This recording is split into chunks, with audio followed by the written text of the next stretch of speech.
राष्ट्रीय शिक्षा नीति को लेकर सर एक बड़ी बैठक अधिकारियों के साथ व एक्सटेंशन के साथ हुई है सर, किस तरीके से हरियाणा में आगे देखने को मिलेगा?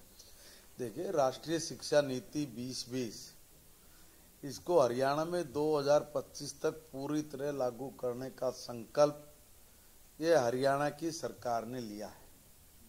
पूर्व मुख्यमंत्री आदरणीय मनोहर लाल जी और हमारे वर्तमान के मुख्यमंत्री आदरणीय श्री नायब सैनी जी, दोनों का एक बड़ा सपना था कि माननीय प्रधानमंत्री नरेंद्र मोदी जी इस देश के हर बच्चे को वो शिक्षा उपलब्ध करवाना चाहते हैं जिसके जीवन में अपनाने से बहुत बड़े परिवर्तन आए, वो खड़े हों। मैकाले पद्धति को हम लोग ढो रहे हैं, उससे हम कुछ निकाल नहीं पा रहे हैं। इसलिए अर्थहीन एजुकेशन नहीं, बल्कि हम ऐसी शिक्षा अपने बच्चों को दें जिसमें हर बच्चा फिर से भारत कैसे महान बने, भारत फिर सोने की चिड़िया बने, इस लाइन और इस पद्धति पर आकर अपना जीवन जिए।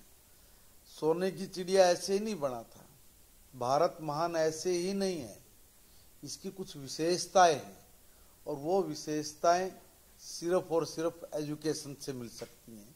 इसलिए एजुकेशन का जो स्ट्रक्चर है वो ऐसा हो जिसकी नींव को कोई उखाड़ ना पाए, बल्कि उसकी इतनी गहरी और मजबूत नींव बने जो पूरी दुनिया में विश्व शांति स्थापित करे, विश्व का कल्याण करे। और इस भारत को जो हम लोग कह रहे हैं कि दुनिया का सबसे ताकतवर देश भारत बनेगा, बनने जा रहा, उस दिशा में है, उसमें शिक्षा अपना महत्वपूर्ण रोल अदा करेगी। उसी कड़ी में हम सब लोग आज यहाँ पर एकत्रित हुए कि हम लोग राष्ट्रीय शिक्षा नीति में सुझाव लें। और यहाँ पर एक वाक्य निकल के आया है, आपकी शिक्षा आपका सुझाव। तो ये आपके सुझाव, शिक्षा भी हमारी और सुझाव भी हमारे, क्या समस्या आ रही है, हमें क्या चाहिए, तो सारी चीजों पर एक मंथन हुआ है। और इसको लेके आगे भी आम जन तक हम लोग सुझाव लेंगे और फिर जो आमूलचूल परिवर्तन करने की बात होगी वो सब हम लोग इस राष्ट्रीय शिक्षा नीति में करके आगे बढ़ेंगे। सर, राष्ट्रीय शिक्षा नीति को लेकर आप लोग कोई बड़े कार्यक्रम हरियाणा में चलाने जा रहे हैं? हाँ, 12 तारीख को स्वामी विवेकानंद जी के जन्म दिवस से हम लोग उनके जीवन से प्रेरणा लेते हैं और उस दिन से लेके और आगामी अभी डेट फिक्स नहीं की है। पहले ये था कि हम लोग बसंत पंचमी तक करेंगे, मगर बाद में इसमें थोड़ा आज की इस मीटिंग में निर्णय लिया कि थोड़ा समय और आगे बढ़ेगा। हम लोग इसमें जिला लेवल तक हर हमारे टीचर्स को पता हो, हर बच्चे को पता हो, बल्कि ग्राम पंचायत तक भी जाके हम लोग अपने इन कार्यक्रमों के माध्यम से एक अलख जगाने का काम करेंगे। शिक्षा विभाग पूरी मुस्तैदी के साथ अपने इस अभियान में जुड़ के अपने लक्ष्य को हासिल करेगा। सर, जिस तरीके से नई जो राष्ट्रीय नीति शिक्षा नीति आप लोग लागू करने की बात कर रहे हैं, लोगों के बीच भी जाएंगे, सुझाव भी लेंगे, पर विपक्ष लगातार पहले से ही शिक्षा को लेकर हरियाणा में सवाल उठाता आया हुआ है। अब ये जिस तरीके से इंफ्रास्ट्रक्चर की बात करें, मूलभूत सुविधाओं की बात करें, स्कूलों में कई ऐसी तस्वीरें भी देखने को मिलती है, विपक्ष के नेता उठाते भी हैं, तो वो किस तरीके से शिक्षा मंत्री? देखिए, ये कहाँ थे पहले, ये लोग यहीं तो थे ना भाई। तो कभी सोचा क्या, कोई बिल्डिंग आज ही नहीं पुरानी हो गई है, कोई बिल्डिंग की छत आज ही नहीं गिरी है, आज ही नहीं ये भट्ठा गोड़वा के एक ही दिन में हो गया। इन लोगों ने शिक्षा का जो दुर्दशा की, जो बेहाल किया है, उसको कभी तो ठीक करोगे, कोई तो ठीक करेगा।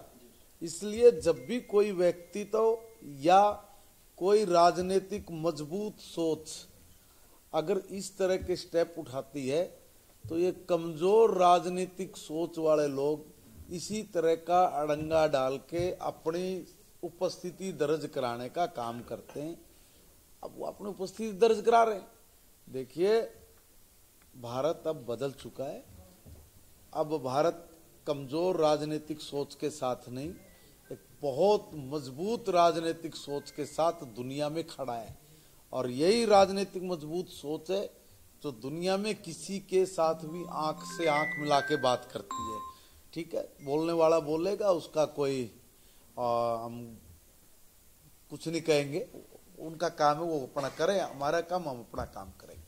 लगभग 4 साल से ज्यादा का वक्त हो गया है, अभी तक दोबारा बताएंगे, दोबारा पूछेंगे। लगभग 4 साल का वक्त हो गया है, अभी तक धरातल पर जो राष्ट्रीय शिक्षा नीति है वो नहीं उतर पाई है। देखिए, एकदम जो है सामने आ रही है, एकदम कोई भी चीज आप ऐसा नहीं है कि आज आपने कहा कि और कल ये हो गया। 2030 तक ये लागू होनी है, सबके सुझाव लिए जाने हैं और सबके सुझाव लेने के लिए योजनाएं बनती हैं और उन योजनाओं के जरिए ही हम लोग नीचे तक पहुंचेंगे। ये कार्यक्रम उसी कड़ी का एक हिस्सा है और हर व्यक्ति का सुझाव इसमें आए, इसी मंशा से हमारा विभाग अपनी पूरी तैयारी के साथ अब इस अभियान में 12 जनवरी से लग जाएगा।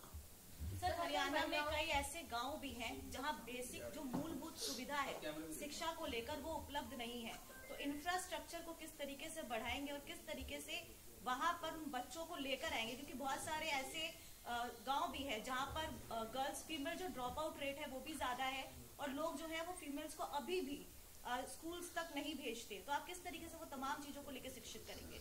देखिए, आज हरियाणा में जो ये पहले समस्या थी आप उसकी बात कर रहे हैं। वर्तमान में ऐसी स्थिति नहीं है। वर्तमान में हरियाणा का बहुत मैं कहूँगा परिवर्तन देखने को मिला है।